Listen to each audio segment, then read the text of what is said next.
بابتسامة ومش حزين.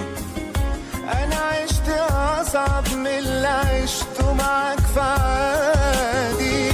هتقولي نبعد مش هفكر ثانيتين. مستغرب انت القوة دي جاتلي منين، وازاي بفارقك بابتسامة ومش حزين. انا عشت اصعب من اللي عشته معاك في عادي. هتقولي نبعد مش هفكر ثانيتين. انساك مفيش اسهل من النسيان، ولو يجمعنا بره مكان يا ريت تعمل ما تعرفنيش. وانا ليه اعاتب حد هونت عليه؟ ده عيبة في حقي، فاكر ايه؟ هكمل عادي ايوه هعيش.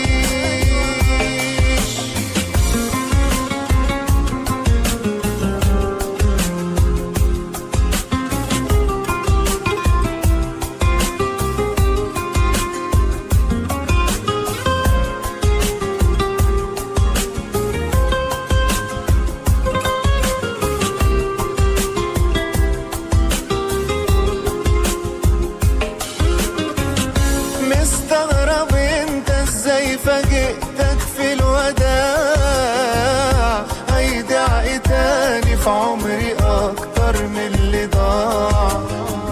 وهو درس واتعلمته منك في الحياة. ما ندمش عمري على اللي سابني ولا اللي باع. انساك مفيش اسهل من النسيان، ولو يجمعنا بره مكان يا ريت تعمل ما تعرفنيش. وانا ليه اعاتب حد هونت عليه؟ ده عيبة في حقي، فاكر ايه؟ هكمل عادي ايوه هعيش.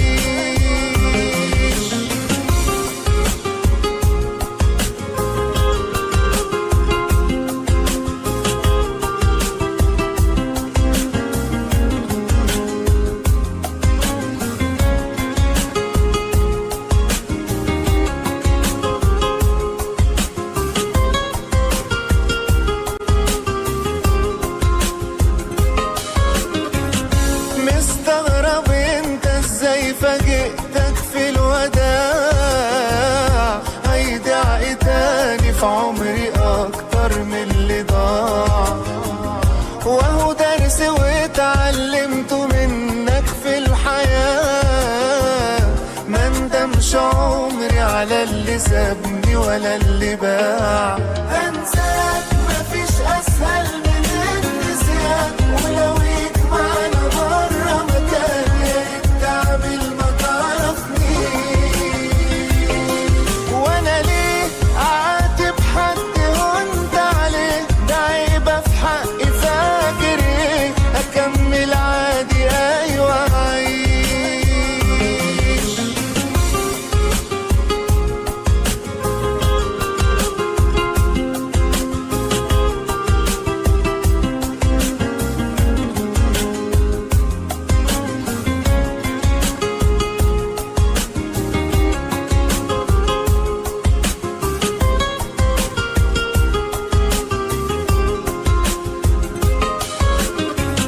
مستغرب انت ازاي فاجئتك في الوداع. هيضيع ايه تاني في عمري اكتر من اللي ضاع؟ وهو درس واتعلمته منك في الحياة. ما ندمش عمري على اللي سابني ولا اللي باع. انساك مفيش اسهل من النسيان، ولو يجمعنا بره مكان يا ريت تعمل ما تعرفنيش. وانا ليه اعاتب حد هونت عليه؟ ده عيبة في حقي، فاكر ايه؟ هكمل عادي ايوه هعيش.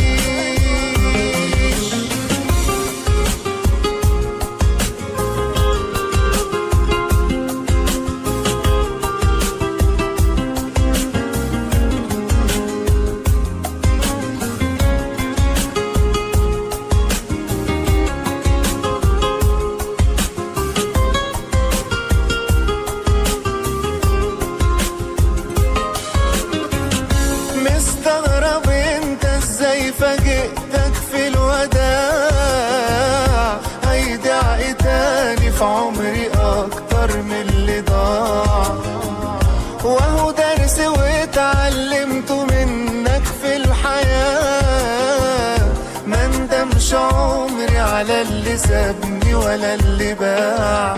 انساك مفيش اسهل من النسيان، ولو يجمعنا بره مكان يا ريت تعمل ما تعرفنيش.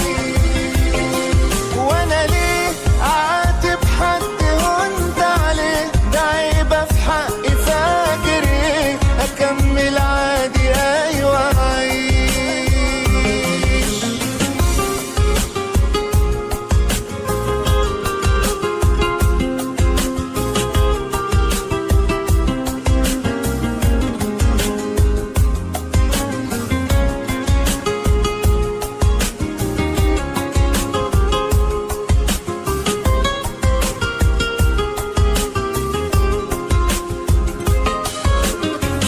مستغرب انت ازاي فاجئتك في الوداع، هيضيع ايه تاني في عمري اكتر من اللي ضاع؟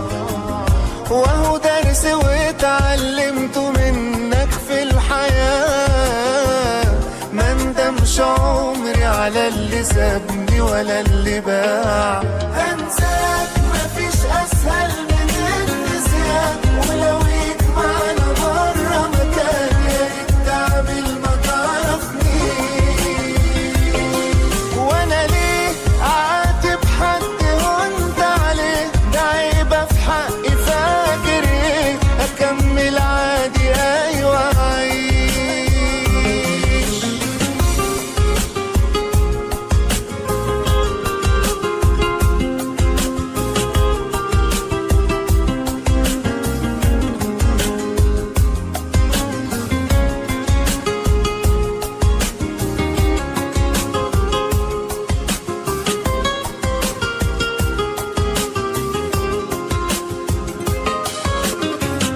مستغرب نسيان، ولو يجمعنا بره مكان يا ريت تعمل ما تعرفنيش. وانا ليه اعاتب حد وانت عليه؟ ده عيبه في حقي، فاكر ايه؟ اكمل عادي ايوه عيش.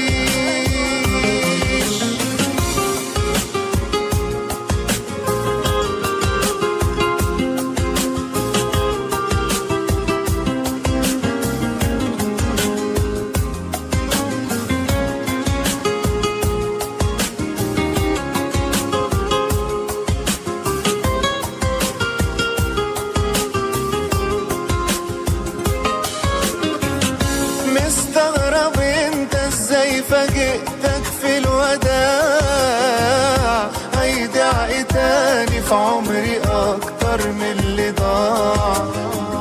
وهو درس واتعلمته منك في الحياة، ما ندمش عمري على اللي سابني ولا اللي باع.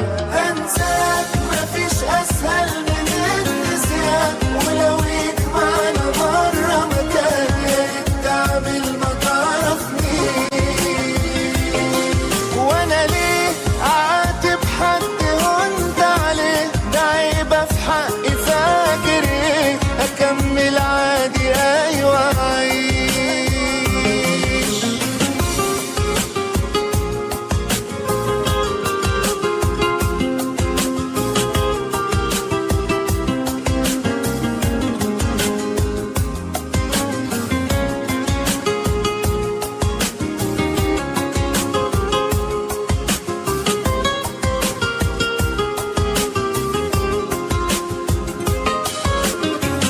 مستغرب انت ازاي فاجئتك في الوداع، هيضيع ايه تاني في عمري اكتر من اللي ضاع؟ وهو درس واتعلمته منك في الحياة، ما ندمش عمري على اللي سابني ولا اللي باع. انساك مفيش اسهل من النسيان، ولو يجمعنا بره مكان يا ريت تعمل ما تعرفنيش. وانا ليه اعاتب حد وانت عليه؟ ده عيبه في حقي، فاكر ايه؟ اكمل عادي ايوه عيش.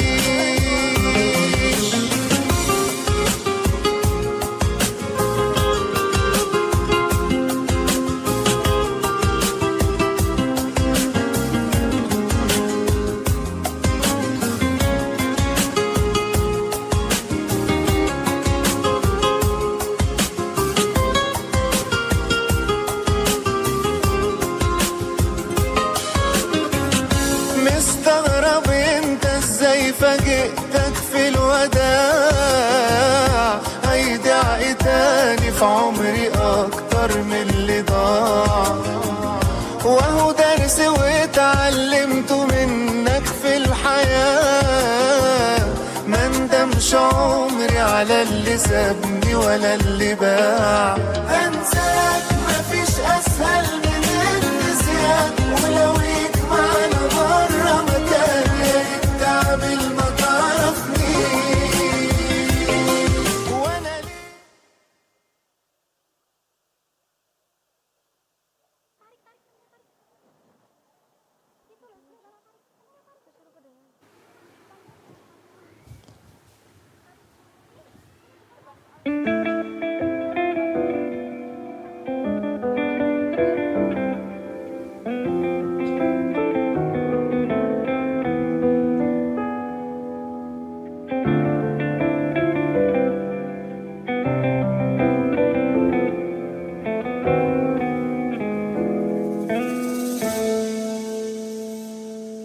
فقدت الامل فيكي، ضاع عمرنا عليكي، وحاولت ارضيكي وما بترضيش.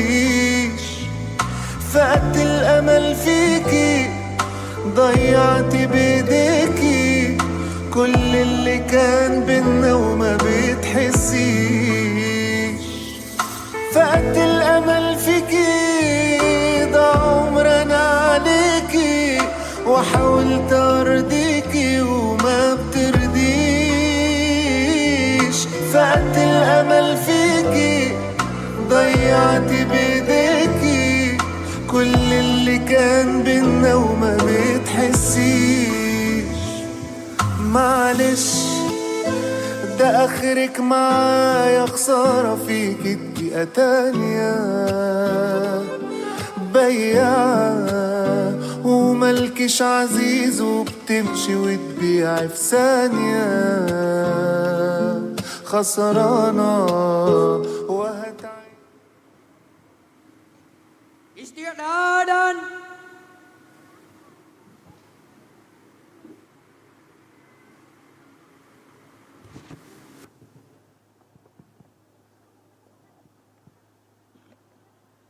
سلاما.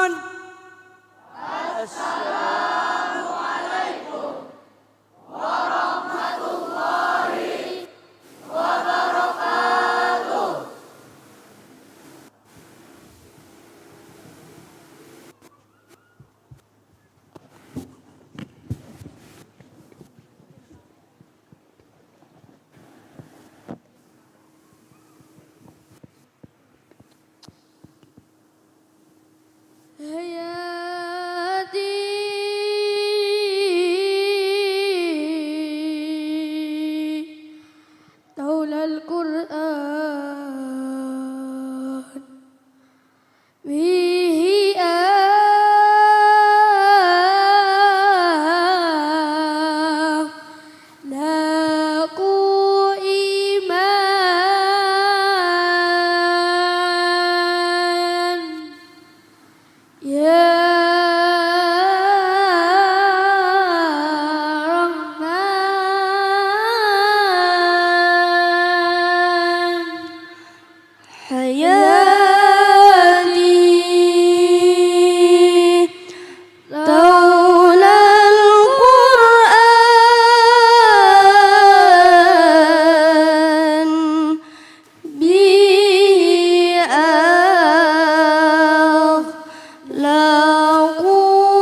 Al-Quranul Karim adalah kitab suci terakhir yang diturunkan oleh Allah Subhanahu wa Ta'ala kepada baginda Nabi Muhammad Sallallahu Alaihi Wasallam dengan perantara malaikat Jibril Alaihissalam. Peristiwa ini terjadi di Gua Hira tepat pada malam Senin 17 Ramadan 610 Masehi melalui beberapa tahapan. Syekh Muhammad Sayyid At-Tantawi dalam karya tafsirnya mengatakan bahwa firman Allah Subhanahu wa Ta'ala yang agung ini diturunkan kepada Nabi Muhammad sallallahu alaihi wasallam melalui beberapa tahap. Tahapan yang pertama yaitu Allah turunkan dari Lauhul Mahfuz ke langit dunia secara menyeluruh. Tahapan berikutnya, Allah menyuruh malaikat Jibril alaihi salam untuk menurunkannya kepada Nabi Muhammad sallallahu alaihi wasallam dengan cara berangsur-angsur. Sesuai kebutuhan umat Islam saat itu, baik turun sebagai hukum, respon terhadap suatu kejadian, sebagai perintah atau larangan, maupun sebagai hikayat dari umat-umat sebelumnya. Imam Ibnu Katsir dalam salah satu karyanya mengatakan bahwa pertama kali diturunkannya Al-Quran dari langit dunia kepada baginda Nabi Muhammad Sallallahu Alaihi Wasallam bertepatan pada malam Senin tanggal 17 Ramadan, dan ada juga yang mengatakan tanggal 24 Ramadan. Tahap yang pertama adalah Allah turunkan dari Lauhul Mahfuz ke dunia secara menyeluruh. Tahapan berikutnya, Allah mengutus malaikat Jibril alaihi salam untuk menurunkannya kepada Nabi Muhammad sallallahu alaihi wasallam secara berangsur-angsur, yaitu 22 tahun, 2 bulan, 22 hari. Surat yang pertama kali turun adalah surat Al-Alaq ayat 1 sampai 5. A'udzu billahi minasyaitonir rajim. Bismillahirrahmanirrahim. Iqra' bismi rabbikal ladzi khalaq. Khalaqal insana min 'alaq. Iqra' wa rabbukal akram. Alladzi 'allama bil qalam. 'Allamal insana ma lam ya'lam. Shadaqallahul 'azim. Al-Quran sendiri mempunyai peranan yang sangat penting, yaitu sebagai pedoman hidup dan landasan hukum bagi umat Islam. Selain itu, Al-Quran juga mempunyai banyak sekali keutamaan. Rasulullah Sallallahu Alaihi Wasallam bersabda, "Man qara'a harfan min kitabillah falahu bihi hasanah wal hasanah yang asyri amsalihah." Artinya, barang siapa yang membaca satu huruf dari Al-Quran, maka baginya akan mendapat satu kebaikan, dan satu kebaikan tersebut dilipat gandakan menjadi 10 kalinya. Syekh Syihabuddin Al-Husaini Al-Alusi dalam salah satu karya tafsirnya menjelaskan bahwa semua itu untuk menunjukkan kemuliaan dan keagungan Al-Quran. Sebab pada malam tersebut bertepatan dengan diturunkannya Al-Quran yang mulia melalui malaikat Jibril yang mulia, diberikan kepada Nabi Muhammad SAW yang mulia, serta untuk menghormati umat yang mulia. Dalam kitabnya disebutkan, nuzila fiha kitabun dzu qadrin dua sitoti malaki dzi qadrin ala rasuli dzi qadrin li ummati dzati qadrin. Artinya, Al-Quran yang memiliki kemuliaan diturunkan pada malam tersebut melalui malaikat yang memiliki kemuliaan diberikan kepada Rasul yang memiliki kemuliaan karena umat yang memiliki kemuliaan. Qala Rasulullah sallallahu alaihi wasallam, Iqra'ul Qur'ana fa innahu ya'ti yaumal qiyamati syafi'an li ashabih. Artinya, bacalah Al-Quran, karena sesungguhnya ia akan datang di hari kiamat memberi syafaat kepada pembacanya. Demikian sejumlah ayat Al-Quran dan hadis Rasulullah SAW yang menggambarkan keutamaan baca kalam ilahi. Kita hendaknya berusaha semaksimal mungkin meluangkan waktu untuk membaca Al-Quran dan juga berusaha untuk memahaminya melalui pandangan-pandangan ulama tafsir. Ketika kita hidup berpedoman dengan Al-Quran, kita tidak akan pernah tersesat karena di dalamnya terdapat petunjuk-petunjuk hidup bagi kita semua. Untuk mendapatkan petunjuk dan pedoman dari Al-Quran, maka salah satu caranya yakni dengan membacanya.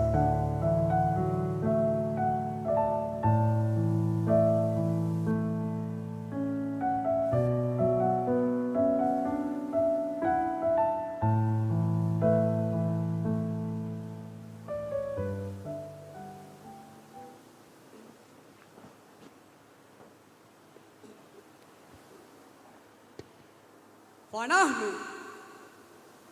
تلاميذ المدرسة الدينية أندلسيا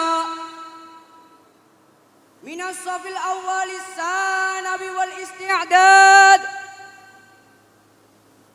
نعرض عليكم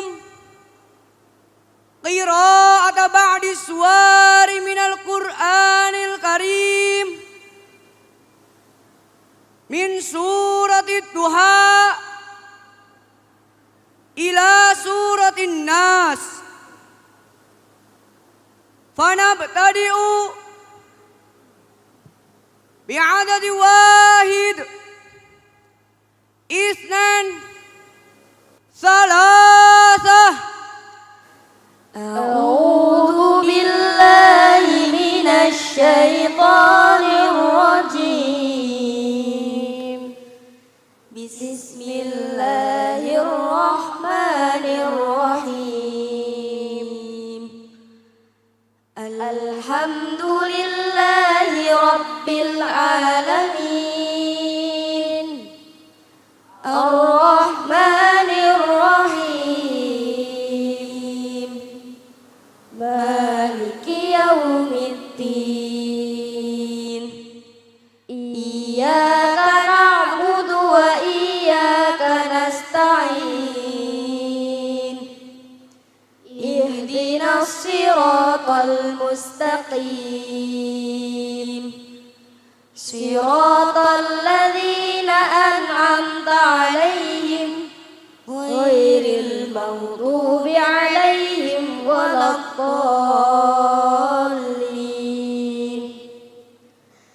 لا إله إلا الله والله أكبر ولله الحمد. بسم الله الرحمن الرحيم. والضحى والليل إذا سجى ما ودعك ربك وما قلى وللآخرة خير لك من الأولى ولسوف يعطيك ربك فترضى ألم يجدك يتيما فآوى ووجدك ضالا فهدى ووجدك عائلا فأغنى فأما اليتيم فلا تقهر وأما السائل فلا تنهر وأما بنعمة ربك فحدث. لا إله إلا الله والله أكبر ولله الحمد. بسم الله الرحمن الرحيم. ألم نشرح لك صدرك ووضعنا عنك وزرك الذي أنقض ظهرك ورفعنا لك ذكرك أدرك فإن مع العسر يسرا إن مع العسر يسرا فإذا فرغت فانصب وإلى ربك فارغب لا إله إلا الله والله أكبر ولله الحمد بسم الله الرحمن الرحيم والتين والزيتون وطور سينين وهذا البلد الأمين لقد خلقنا الإنسان في أحسن تقويم ثم رددناه أسفل سافلين إلا الذين آمنوا وعملوا الصالحات فلهم أجر غير ممنون فما يكذبك بعد بالدين أليس الله بأحكم الحاكمين بلى وأنا على ذلك من الشاهدين لا إله إلا الله والله أكبر ولله الحمد بسم الله الرحمن الرحيم اقرأ باسم ربك الذي خلق خلق الإنسان من علق اقرأ وربك الأكرم الذي علم بالقلم علم الإنسان ما لم يعلم كلا إن الإنسان ليطغى أن رآه استغنى إن إلى ربك الرجعى أرأيت الذي ينهى عبدا إذا صلى أرأيت إن كان على الهدى أو أمر بالتقوى أرأيت إن كذب وتولى ألم يعلم بأن الله يرى كلا لئن لم ينته لنسفعا بالناصية ناصية كاذبة خاطئة فليدع ناديه سندع الزبانية كلا لا تطعه واسجد واقترب سبحان الله والحمد لله ولا إله إلا الله والله أكبر سبحان الله والحمد لله ولا إله إلا الله والله أكبر سبحان الله والحمد لله ولا إله إلا الله والله أكبر سبحان الله والحمد لله ولا إله إلا الله والله أكبر ولا حول ولا قوة إلا بالله العلي العظيم لا إله إلا الله والله أكبر ولله الحمد بسم الله الرحمن الرحيم إنا أنزلناه في ليلة القدر وما أدراك ما ليلة القدر ليلة القدر خير من ألف شهر تنزل الملائكة والروح فيها بإذن ربهم من كل أمر سلام هي حتى مطلع الفجر لا إله إلا الله والله أكبر ولله الحمد بسم الله الرحمن الرحيم لم يكن الذين كفروا من أهل الكتاب والمشركين منفكين حتى تأتيهم البينة رسول من الله يتلو صحفا مطهرة فيها كتب قيمة وما تفرق الذين أوتوا الكتاب إلا من بعد ما جاءتهم البينة وما أمروا إلا ليعبدوا الله مخلصين له الدين حنفاء ويقيموا الصلاة ويؤتوا الزكاة وذلك دين القيمة إن الذين كفروا من أهل الكتاب والمشركين في نار جهنم خالدين فيها أولئك هم شر البرية إن الذين آمنوا وعملوا الصالحات أولئك هم خير البرية جزاؤهم عند ربهم جنات عدن تجري من تحتها الأنهار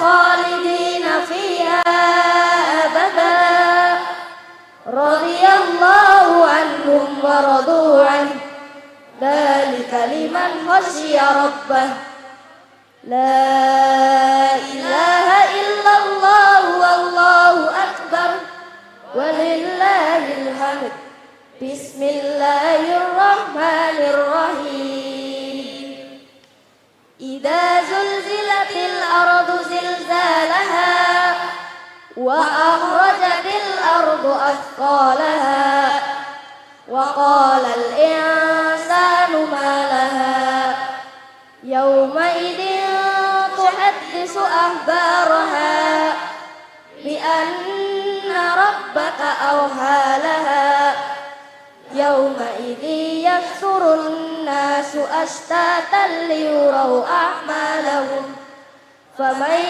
يعمل مثقال ذرة خيرا يره ومن يعمل مثقال ذرة شرا يره لا إله إلا الله والله أكبر ولله الحمد بسم الله الرحمن الرحيم والعاديات ضبحا فالموريات قدحا فالمحيرات سبحا فأثرن به نقعا فوسطن به جمعا إن الإنسان لربه لكنود وإنه على ذلك لشهيد وإنه لحب الخير لشديد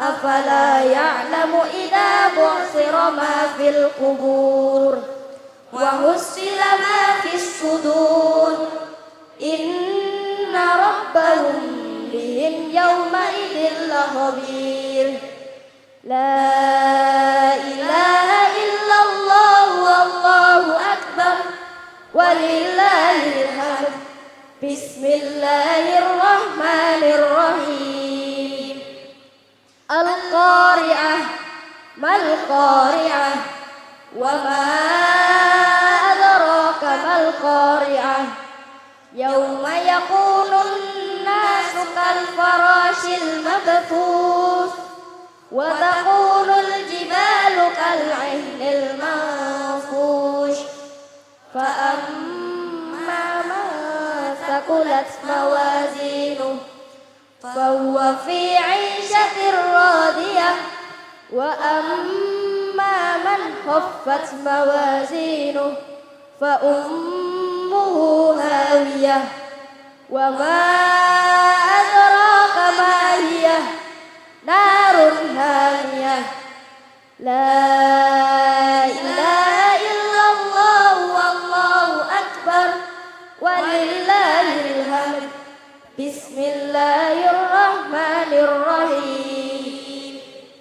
Alhaakumut takasur hatta zurtumul maqabir. Kalla sawfa ta'lamun. Thumma kalla sawfa ta'lamun. Kalla law ta'lamuna ilmal yaqin latarawunnal jahim.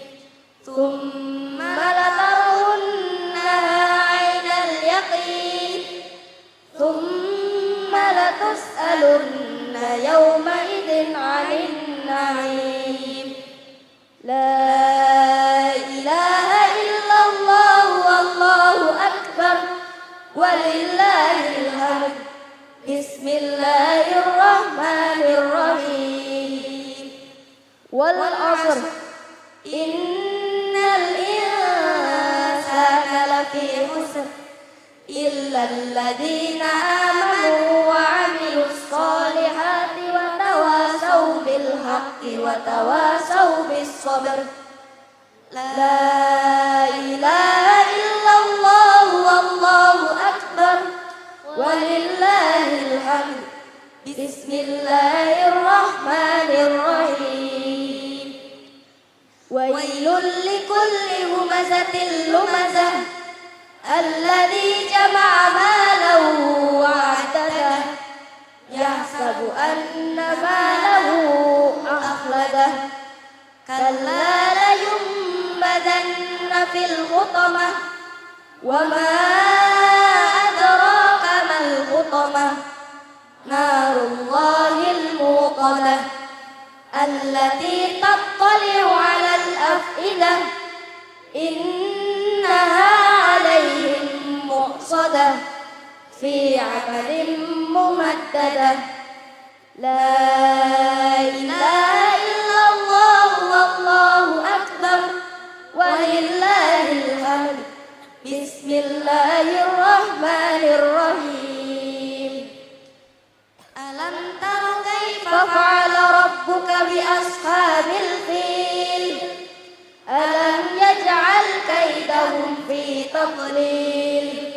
Wa arsala 'alaihim tayran ababil tarmihim bi'ijaratin min sijil faja'alahum ka'asfin ma'kul. La ilaha illallah wallahu akbar walillahil hamd. Bismillahirrahmanirrahim. Li'ilafi Quraisy ilafihim rihlatash shita'i was-shayf falyabudu rabb hadzal bait alladzi at'amahum min ju'in wa amanahum min khawf. La ilaha illallah wallahu akbar walillahil hamd. Bismillahirrahmanirrahim. Ara'aital ladzi yukadzibu bid-din fadzalikal ladzi yad'ul yatim wa la yahuddu 'ala ta'amil miskin. Fawailul lil musallin alladzina hum 'an salatihim sahun alladzina hum yura'una wa yamna'unal ma'un. La ilaha illallah wallahu akbar walillahil hamd. Bismillahirrahmanirrahim. Inna a'tainakal kautsar fasholli li rabbika wanhar. Inna syani'aka huwal abtar. La ilaha illallah wallahu ولله الحمد. بسم الله الرحمن الرحيم. قل يا أيها الكافرون لا أعبد ما تعبدون ولا أنتم عابدون ما أعبد ولا أنا عابد ما عبدتم ولا أنتم عابدون ما أعبد لكم دينكم ولي دين. لا إله إلا الله والله أكبر ولله الحمد. بسم الله الرحمن الرحيم. إذا جاء نصر الله والفتح ورأيت الناس يدخلون في دين الله أفواجا فسبح بحمد ربك واستغفر إنه كان توابا. لا إله إلا الله والله أكبر ولله الحمد. بسم الله الرحمن الرحيم.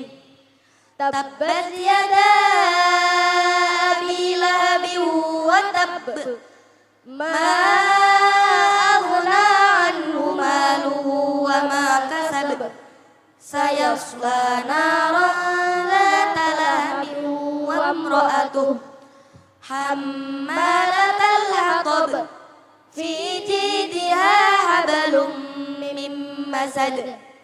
لا إله إلا الله والله أكبر ولله الحمد. بسم الله الرحمن الرحيم. قل هو الله أحد الله الصمد لم يلد ولم يولد ولم يكن له كفوا أحد. لا إله إلا الله والله أكبر ولله الحمد. بسم الله الرحمن الرحيم.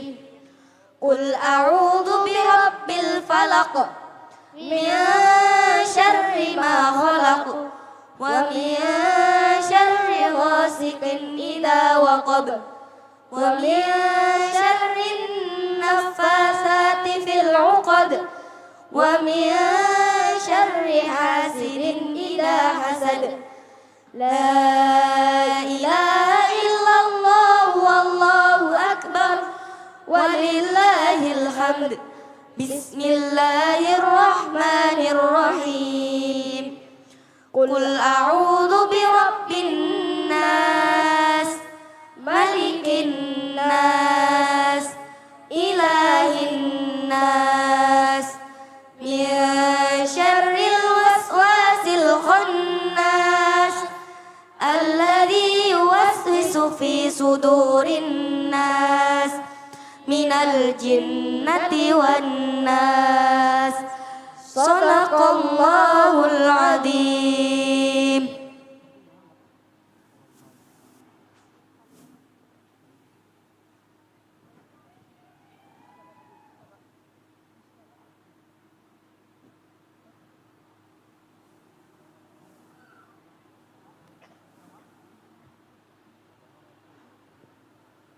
بسم الله الرحمن الرحيم.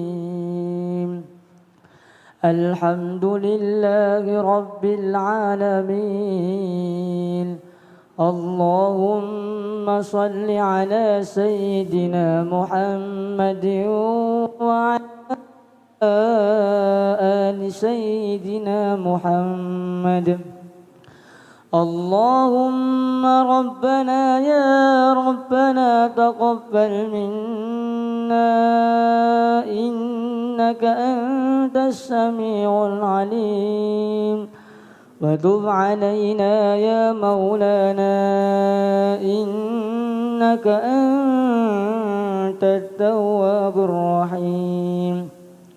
واهدني واهدنا ووفقنا إلى الحق وإلى طريق مستقيم ببركة ختم القرآن العظيم وبحرمة حبيبك ورسولك الكريم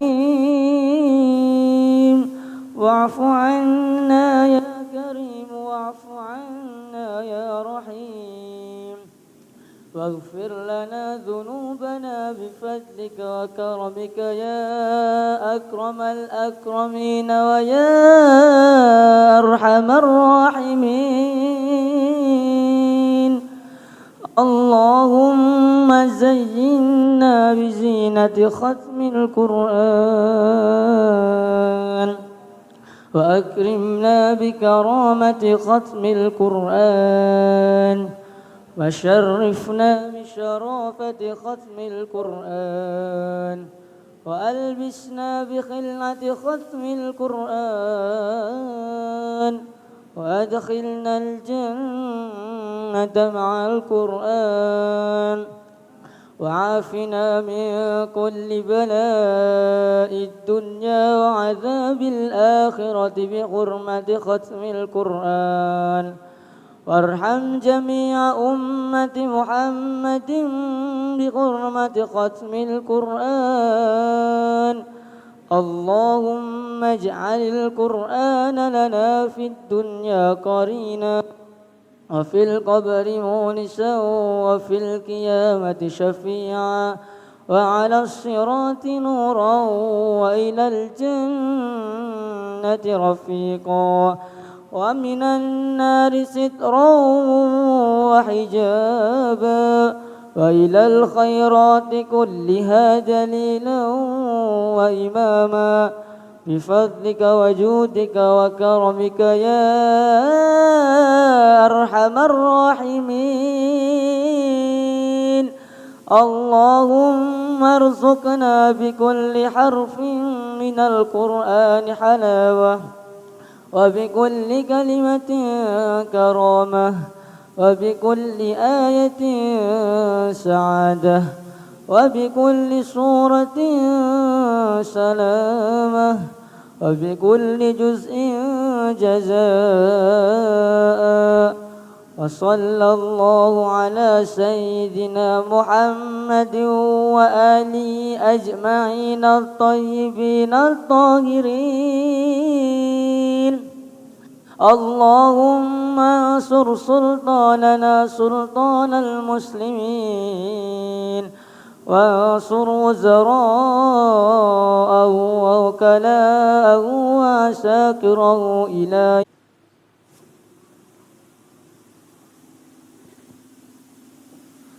اللهم ارحمنا بالقرآن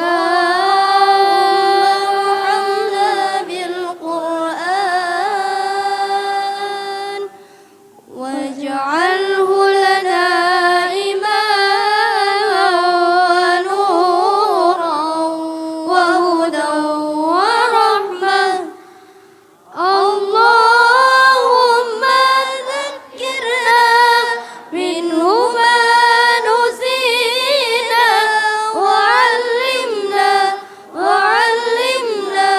وعلمنا منه ما جهلنا وارزقنا تلاوته آناء الليل وأطراف النهار واجعله لنا حجة يا رب العالمين Ya Allah rahmati kami dengan Al-Quran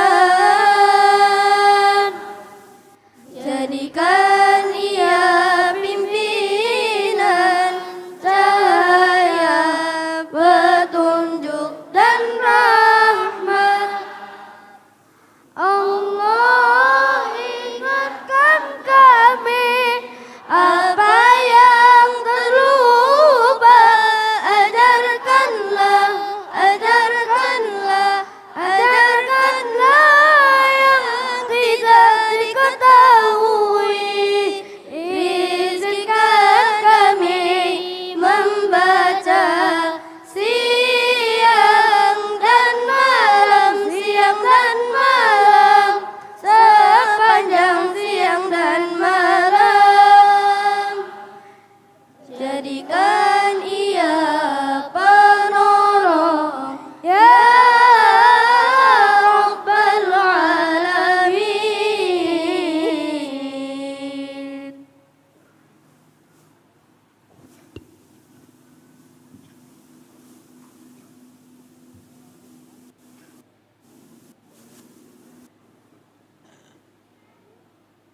istidadan.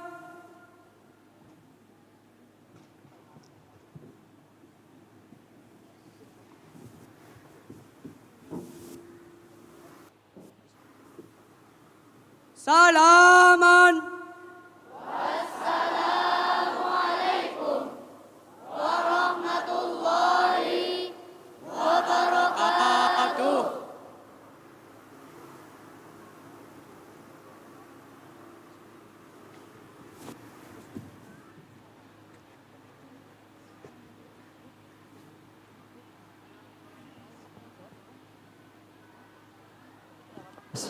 Assalamualaikum warahmatullahi wabarakatuh. Alhamdulillahilladzi anzala al-Qur'ana hudan lin-nasi wa bayyinatin minal huda wal furqan wa ja'alahu nuran lil qulubi wa shifaa'an lima fis sudur. Wassalatu wassalamu ala sayyidina Muhammadin khairi man dalal Qur'ana wa 'allamah wa ala alihi wa ashabihi ajma'ina wa ba'd.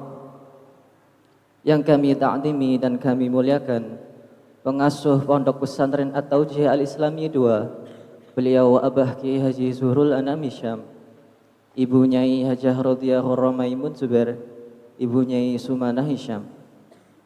Yang kami ta'zimi pula Agus Haizu Syaraf Dwi Rojab beserta Ning Rodiyah Khurra beserta Ning Zahra Mudiyah. Yang kami ta'zimi pula beliau Asy-Syaikh Mahmud Abdul Hamid Ali Yasin Al-Misri Al-Azhari. Yang kami ta'zimi Ketua Yayasan Al-Anwar Ahli Syamiyah, beliau Bapak Sunarto Arif. Berdirinya kami di sini tak lain tak bukan adalah untuk mengetes para santri putra dan santri putri kelas 1 Sanawi dan Istiqdad yang hari ini, pagi hari ini sedang berada di panggung yang megah ini. Ya. Dari sekian banyak santri, kami akan memberikan kesempatan kepada beberapa santri untuk kami tes terkait dengan bacaan surah-surah pendek beserta dengan tajwidnya sesuai dengan kitab Hidayatus Sibyan yang menjadi acuan tajwid pada kelas 1 Sanawi dan Istiqdad. Yang pertama akan kami mulai dari santri putra terlebih dahulu. Silahkan bagi santri yang bersedia untuk kami tes untuk angkat tangan. Silahkan. Ya, berdiri, silahkan. Mic-nya tolong. Mic. Perkenalkan diri terlebih dahulu. Perkenalkan, nama saya Fauzan Fatih Hidayat dari Purbalingga. Dipanggil siapa, Mas? Fatih. Mas Fatih dari Purbalingga. Mas Fatih, tadi kalian sudah membacakan dari surat Ad-Duha sampai An-Nas. Tolong Mas Fatih bacakan surah Al-Quraisy, Mas Fatih. A'udzu billahi minasy syaithanir rajim. Bismillahirrahmanirrahim. Li'ilafi Quraisy ilafihim rihlatash shita'i was-shayf falyabudu rabb hadzal bait alladzi at'amahum min ju'in wa amanahum min khauf. Shadaqallahul azim. Ya, baik sekali Mas Fatih. Tepuk tangan dulu. Lanjut Mas Fatih. Kami akan menanyakan pertanyaan terkait bacaan tajwid. Pada surah tersebut terdapat ayat yang berbunyi alladzina adalah bacaan memantul pada huruf tertentu ketika disukun, baik sukun asli maupun karena wakof. Ya, baik sekali. Lanjut dari kitab Hidayatus Sibyan, baitnya yang menerangkan qalqalah, Mas Fatih. Qalqalatun yajma'uha qad bujadin bayyin lada waqfin wa syakni tursyadi. Ya, baik sekali Mas Fatih. Lanjut ya. Lanjut, terdapat bacaan apa lagi Mas Fatih pada ayat tersebut? Pada lafaz at'amahum mi'uju terdapat hukum bacaan idgham al-ghunnah. Idgham ma'al hunnah. Pengertiannya apa? Apabila ada huruf mim mati bertemu dengan mim maka dinamakan idgham al-ghunnah. Ya, baik sekali. Lanjut baitnya dari kitab Hidayatus Sibyan. Wa dhakhim al-ghunnati inda mithliha. Wadhakhim ma'al hunati inda misliha. Ya, baik sekali. Satu lagi Mas Fatih, terdapat bacaan tajwid apa lagi? Pada lafaz min khauf terdapat hukum bacaan idhar halqi. Idhar halqi, sebutkan pengertiannya. Apabila ada huruf nun mati atau tanwin bertemu dengan salah satu huruf halak 6 yaitu hamzah, ha, ain, ghain, ha, kha maka dinamakan idhar halqi. Ya, jawaban yang baik sekali. Kita beri tepuk tangan dulu untuk Mas Fatih. Cukup Mas Fatih, silakan duduk kembali. Sekarang kita lanjut, kita mengetes santri putri. Silakan untuk santri putri yang bersedia untuk kami tes untuk berdiri. Monggo. Ya, Mbak yang di belakang, udah pegang mic ya. Perkenalkan diri dulu Mbak, dengan Mbak siapa? Perkenalkan, nama saya Kamilatul Khairiyah Mbak Kamilatul Khairiyah, dari mana? dari Cilacap. Dari Cilacap. Dipanggil Mbak Kamila nggih? Nggih. Nggih. Mbak Kamila, tolong bacakan surah Al-Qadr, Mbak. A'udzu billahi minasy syaithanir rajim. Bismillahirrahmanirrahim. Inna anzalnahu fi lailatul qadr wa ma adraka ma lailatul qadr. Lailatul qadri khairum min alfi syahr. Tanazzalul malaikatu warruhu fiha biidzni rabbihim min kulli amr. Salamun hiya hatta matla'il fajr. Shadaqallahul azim. Masya Allah, baik sekali ya Mbak Kamila. Seperti tadi, sekarang kita lanjut sesi tentang tajwidnya. Pada surah tersebut terdapat ayat yang berbunyi Inna anzalnahu fi lailatul qadr. Silahkan sebutkan hukum bacaan tajwid pada ayat tersebut. Pada lafaz inna terdapat bacaan hunnah musyaddadah. Bacaan gunnah musyaddadah, sebutkan pengertiannya. Hunnah musyaddadah yaitu apabila ada huruf nun atau mim yang bertasydid, maka dinamakan bacaan hunnah musyaddadah. Huruf nun atau mim yang ditasydid. Ya, baik sekali. Lanjut baitnya dari kitab Hidayatus Sibyan. Wa hunnatun qad aujabuha abada fil mimi wan nuni idza masyudida. Ya, betul, 100 untuk Mbak Kamila. Selanjutnya terdapat bacaan apa lagi di ayat tersebut? Mad jaiz munfasil. Mad jaiz munfasil. Pengertiannya apa? Mad jaiz munfasil yaitu apabila ada huruf mad, apabila ada hamzah bertemu huruf mad dalam dua kalimat dengan tanpa adanya pemisah maka dihukumi bacaan mad jaiz munfasil. Mad jaiz munfasil. Ya, pengertiannya sudah betul. Lanjut, panjangnya berapa Mbak mad jaiz? Dalam permasalahan panjangnya mad jaiz munfasil terdapat beberapa pendapat ulama yang berbeda. Ada ulama yang mengatakan panjangnya mad jaiz munfasil boleh dibaca 1 alif, 1,5 alif, 2 alif, 2,5 alif, atau 3 alif. Dan juga ada pula ulama yang mengatakan cukup dibaca 1 alif atau 2 harokat. Masya Allah, jawabannya lengkap sekali. Bahkan sampai khilafnya pun disebutkan. Baik sekali Mbak. Lanjut, apa lagi? Bacaan apa lagi? Ikhfa hakiki. Ikhfa hakiki, sebutkan pengertiannya. Apabila ada nun mati atau tanwin bertemu dengan huruf 15. Apabila ada nun atau tanwin bertemu huruf 15. Sebutkan baitnya Mbak, sekalian dengan bait yang menerangkan ke-15 huruf-hurufnya. Wa akhfiyanna inda baqil ahrufi jumlatuha khamsatu ashrin farifi siftasana kam jadasa sun qad sama tum tayyiban sidfi tuqadha zalima. Ya, baik sekali. Terima kasih. Kita beri tepuk tangan dulu untuk Mbak Kamila. Ya. Lanjut nggih? Lanjut. Tadi putra sudah, putri sudah, sekarang pindah lagi ke putra.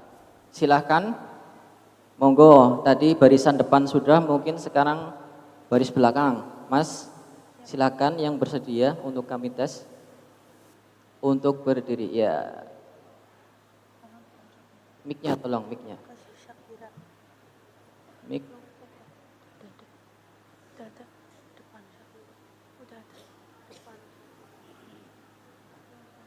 Mic-nya.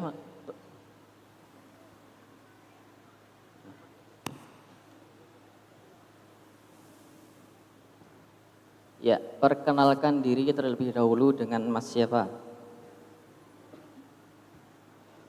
Nyalain. Perkenalkan, nama saya Ahmad Faiz. Ahmad Faiz, dari mana Mas? Kuningan, Jawa Barat. Dari Kuningan, oh jauh. Wali santrinya sudah hadir? Alhamdulillah sudah hadir. Lanjut ya, langsung saja kami tes. Mas Faiz, surah Mas Faiz, tolong bacakan apa lagi? Surah Al-Ma'un. Al-Ma'un, silahkan. A'udzu billahi minasy syaithanir rajim. Bismillahirrahmanirrahim. Ara'aital ladzi yukadzibu biddin, fadzalikal ladzi yad'ul yatim wa la yahuddu 'ala ta'amil miskin, fawailul lil musallin alladzina hum an salatihim sahun, alladzina hum yura'un wa yamna'unal ma'un. Shadaqallahul azim. Ya, baik sekali Mas Faiz. Seperti tadi Mas Faiz, lanjut baca terkait dengan bacaan tajwid. Pada surah Al-Ma'un terdapat ayat yang berbunyi alladzina hum an salatihim sahun. Coba silahkan bacaan tajwid yang terdapat pada ayat tersebut apa saja? Pada lafaz alladzina hum terdapat al-syamsiyah. Terdapat al-syamsiyah pada alladzina ya. Alladzina al-syamsiyah. Sebutkan pengertiannya. Apabila ada alif lam bertemu dengan salah satu huruf 14 yang salah satunya huruf dal, maka dinamakan al-syamsiyah. Dalam hal ini huruf lam luluh dan huruf setelahnya dibaca tasdid. Ya, kalau al-syamsiyah berarti alnya luluh. Betul sekali. Lanjut baitnya. Baitnya dari kitab Hidayatus Sibyan.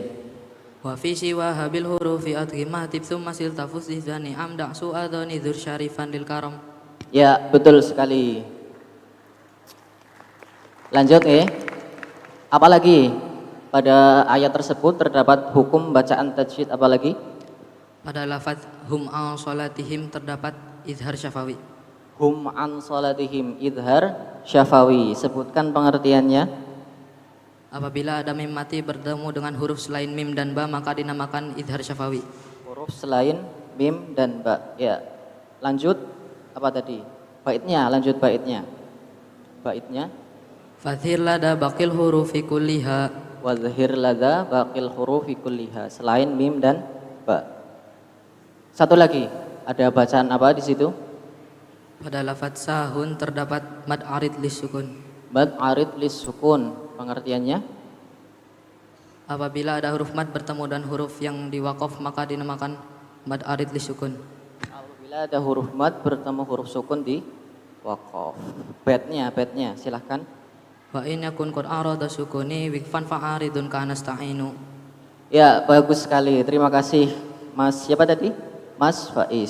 Silakan Mas Faiz duduk kembali. Ya, kita beri tepuk tangan untuk Mas Faiz. Biar adil nih, biar adil. Tadi putra sudah 2, putri baru 1. Nah, jadi kita akan menanyakan kembali kepada salah satu santri putri.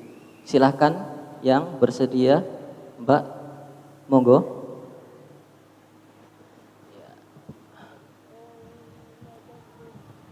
Dengan Mbak siapa? Perkenalkan diri. Perkenalkan, nama saya Syakira Nadia Ilmansyah dari Binangun. Mbak Syakira dari Binangun. Mbak Syakira, kami minta tolong bacakan surah napa nggih? Surah Al-Fil. Silahkan Mbak. A'udzu billahi minasyaitonir rajim. Bismillahirrahmanirrahim. Alam tara kaifa fa'ala rabbuka bi ashabil fil. Alam yaj'al kaidahum fi tadlil. Wa arsala 'alaihim tayran ababil. Tarmihim bihijaratin min sijil. Faja'alahum ka'asfim ma'kul. Shadaqallahul azim. Ya, baik sekali Mbak Syakira. Lanjut, bacaan tajwid. Pada surah tersebut terdapat ayat yang berbunyi tarmihim bihijaratin min sijil. Silakan sebutkan hukum tajwid pada ayat tersebut. Pada lafaz tarmihim terdapat hukum bacaan mad tabi'i. Mad tabi'i. Silakan pengertiannya mad tabi'i itu apa? Mad tabi'i ialah apabila ada huruf mad yang huruf setelahnya tidak berupa hamzah atau huruf yang disukun, maka dinamakan bacaan mad tabi'i. Ya, bagus sekali. Lanjut. Panjangnya berapa? Mad tabi'i panjangnya berapa? Menurut para ulama, panjang mad tabi'i 1 alif atau 2 harokat. 1 alif atau 2 harokat. Lanjut, setelah itu tinggal baitnya. Bait dari kitab Hidayatus Sibyan. Fa in faqata ba'da harfihi sukun wal hamzu fal madu tabi'i yakun. Ya, baik sekali Mbak Syakira. Lanjut, terdapat bacaan apa lagi? Silahkan. Pada lafaz tarmihim bihijaratin terdapat hukum bacaan ikhfa syafawi. Terdapat ikhfa syafawi. Pengertiannya apa? Ikhfa syafawi ialah apabila ada mim sukun yang bertemu dengan huruf ba. Mim sukun bertemu dengan ba. Ya, baik sekali. Lanjut, baitnya apa? Dari kitab Hidayatus Sibyan. Wal mimu intaskun ladal batuh tafa nahwu tasim billahi talqa syarafa. Ya, 100. Lanjut. Satu lagi. Terdapat bacaan apa? Bihijaratim min sijil terdapat hukum bacaan idgham bikunnah. Bihijaratim min sijil. Terdapat bacaan idgham bigunnah. Pengertiannya apa idgham bigunnah?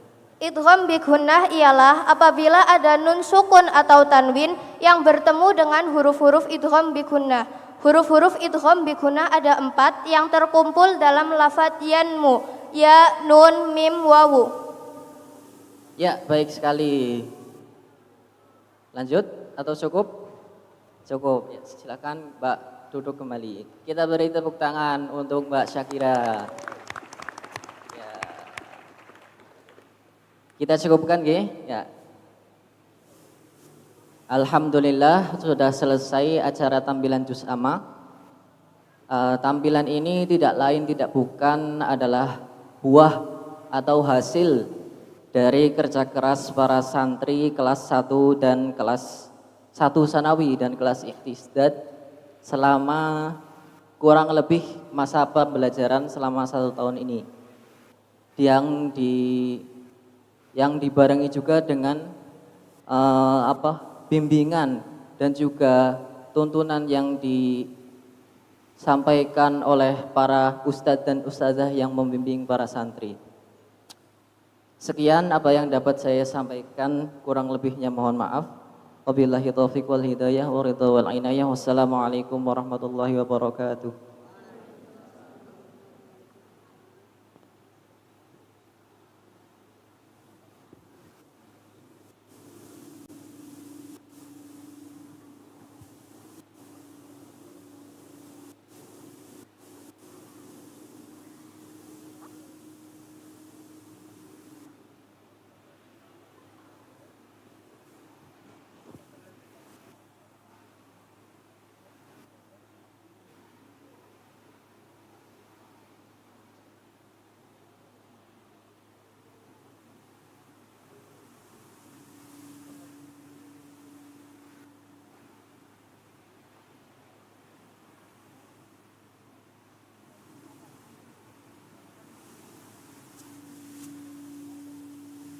Selanjutnya, sesi foto bersama para pengasuh pondok pesantren atau Jal Islami 2 Andalusia.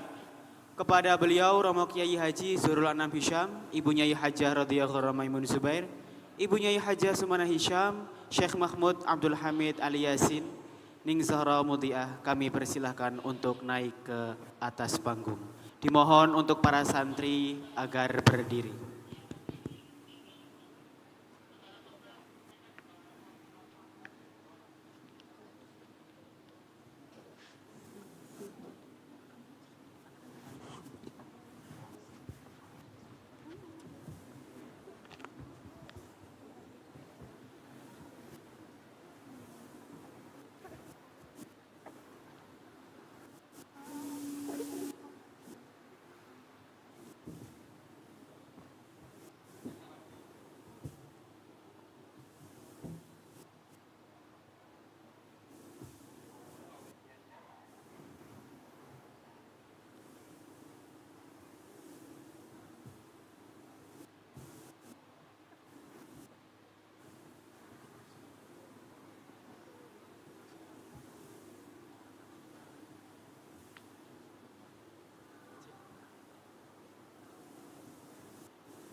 Kepada beliau kami ucapkan terima kasih dan kami persilahkan untuk kembali ke tempat semula.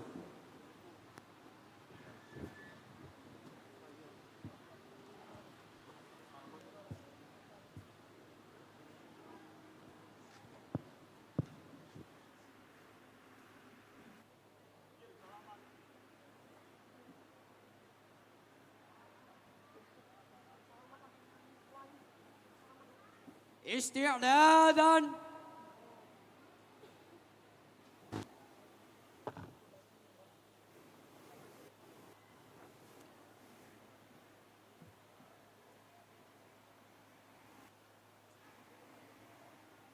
سلاما.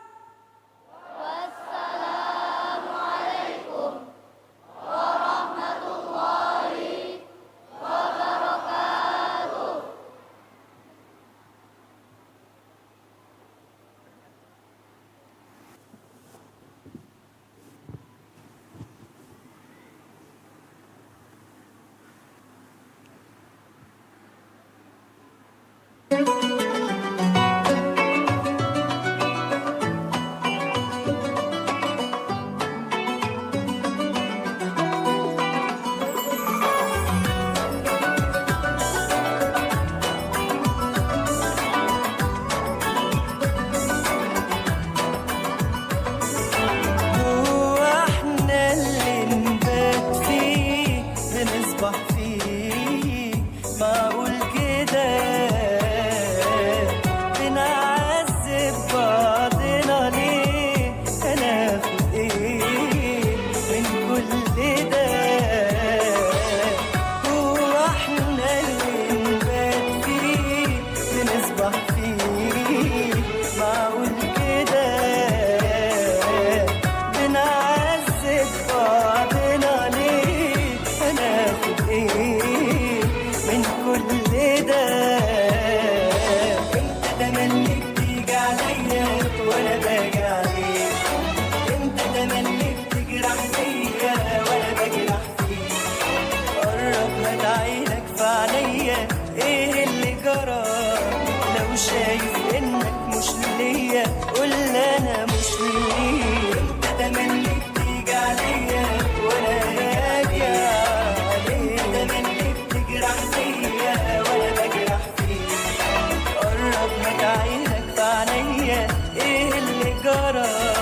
لو شايف انك مش ليا قول انا مش ليك.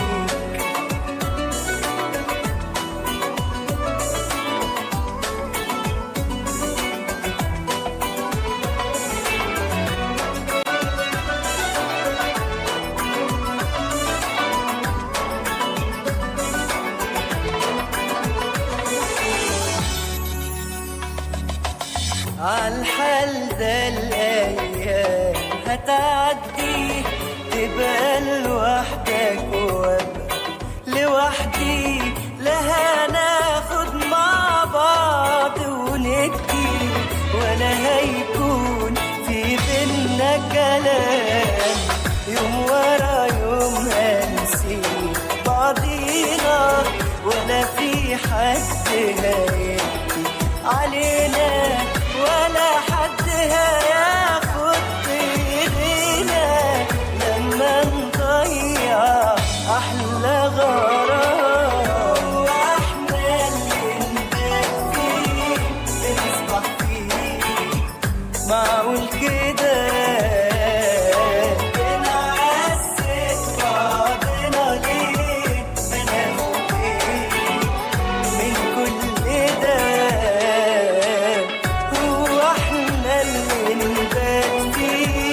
بنصبح فيه، معقول كده بنعذب بعضنا ليه؟ هناخد ايه من كل ده؟ انت تملي بتيجي عليا وانا باجي عليك، انت تملي بتجرح فيا وانا بجرح فيك. قرب هات عينك في عينيا، ايه اللي جرى؟ لو شايف انك مش ليا قول انا مش ليك. انت تملي بتيجي عليا وانا باجي عليك، تملي بتجرح فيا وانا بجرح فيك. قرب هات عينك في عينيا، ايه اللي جرى؟ لو شايف انك مش ليا قول انا مش ليك.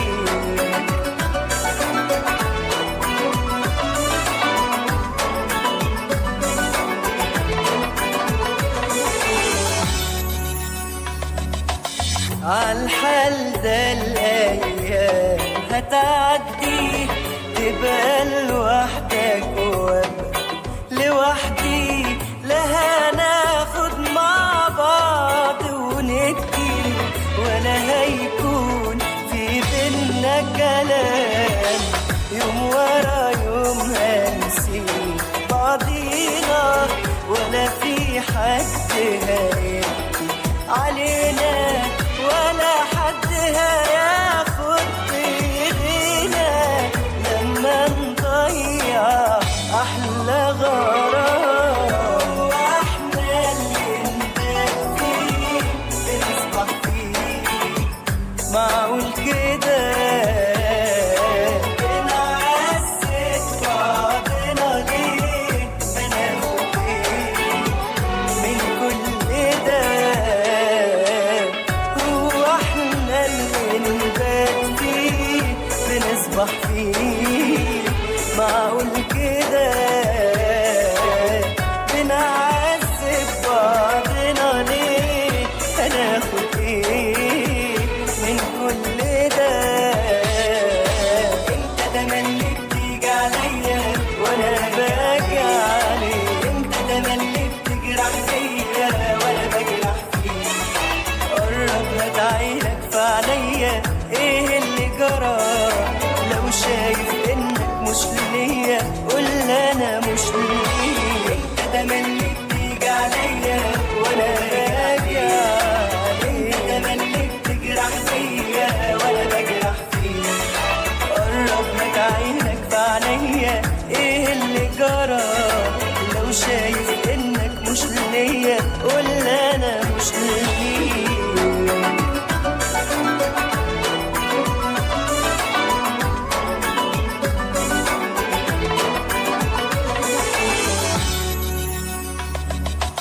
عالحال ده الأيام هتعدي تبقى لوحدك وابقى لوحدي، لا هناخد مع بعض وندي ولا هيكون في بينا كلام، يوم ورا يوم هنسيب بعضينا ولا في حد هيبكي علينا ولا حد هياخد بايدينا لما نضيع احلى غرام، واحنا اللي نبات فيه بنصبح فيه.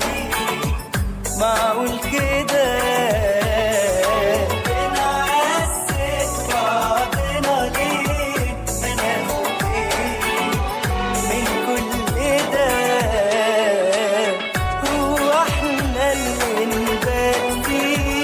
بنصبح فيه.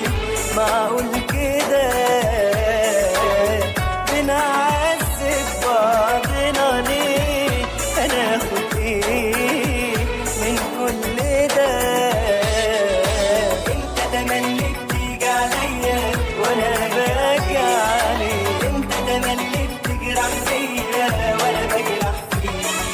قرب هات عينك في عينيا، ايه اللي جرى؟ لو شايف انك مش ليا قول انا مش ليك. انت تملي بتيجي عليا وانا باجي عليك، انت تملي بتجرح فيا وانا بجرح فيك. قرب هات عينك في عينيا، ايه اللي جرى؟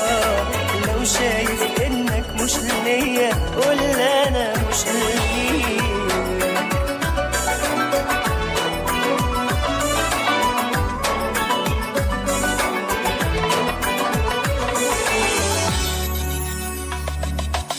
عالحال ده الأيام هتعدي تبقى لوحدك وابقى لوحدي، لا هناخد مع بعض وندي ولا هيكون في بينا كلام، يوم ورا يوم هنسيب بعضينا ولا في حد هيبكي علينا ولا حد هياخد بايدينا لما نضيع احلى غرام، واحنا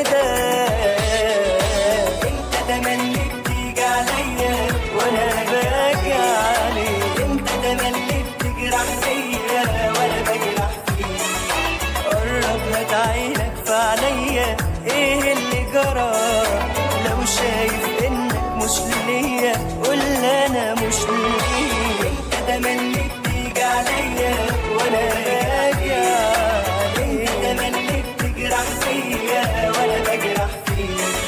قرب لك عينك في عينيا ايه اللي جرى لو شايف انك مش ليا قول انا مش ليك.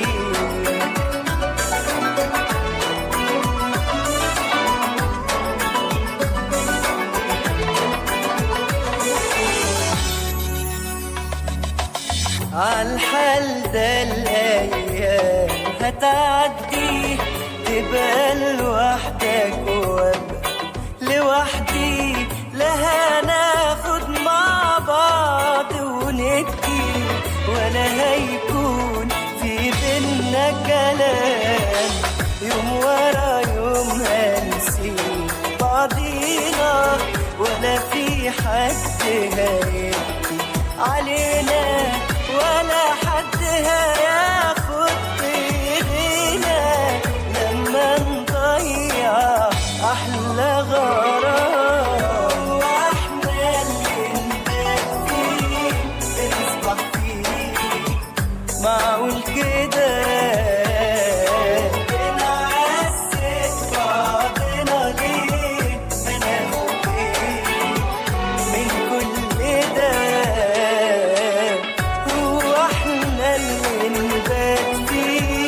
بنصبح فيه معقول كده بنعذب بعضنا ليه؟ هناخد ايه من كل ده؟ انت تملي بتيجي عليا وانا باجي عليك. انت تملي بتجرح فيا وانا بجرح فيك.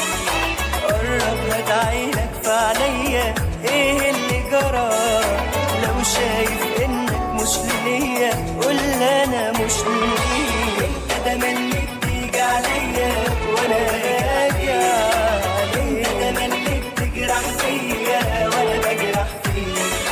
قرب لك عينك في عينيا ايه اللي جرى لو شايف انك مش ليا قول انا مش ليك.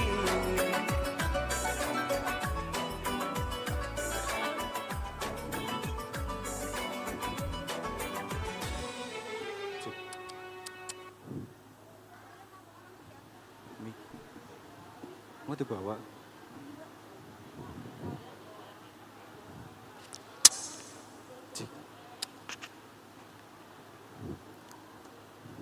Kita kasih tepuk tangannya dulu dong penonton. Kalau kata Syahrini mah Masya Allah Tabarakallah.